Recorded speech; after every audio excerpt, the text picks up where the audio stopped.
ఓం శ్రీ గురుభ్యో నమః. హరి ఓం.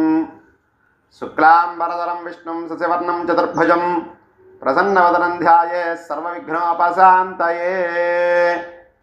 సింహరాశి వారికి ఈ వారం ఏ విధంగా ఉండబోతోందో తెలుసుకుందాం. ఈ ఆదివారం నుండి వచ్చే ఆదివారం వరకు ఈ రాశి వారికి ఏ విధంగా ఉండబోతుంది? ముందుగా మీ జన్మ నక్షత్రం మఖ 1, 2, 3, 4 పాదాలు కానీ, పుబ్బ 1, 2, 3, 4 పాదాలు కానీ, ఉత్తర 1వ పాదం అయినట్లయితే మీ జన్మరాశి సింహరాశి అవుతుంది. ఈ రాశి వారికి ఈ వారం ముఖ్యమైన పనులన్నీ కూడా విజయవంతంగా పూర్తి చేస్తారు. గృహ నిర్మాణ ఆలోచనలు కార్యరూపం దాల్చడానికి అవకాశాలు ఉన్నాయి. సంఘంలో పరపతి పెరుగుతుంది. చిన్ననాటి మిత్రులను కలుసుకొని పాత విషయాల గురించి చర్చిస్తారు. స్థిరాస్తి వివాదాలన్నీ కూడా పరిష్కారానికి వస్తాయి. ఆప్తుల నుండి శుభకార్య ఆహ్వానాలు అందుకుంటారు.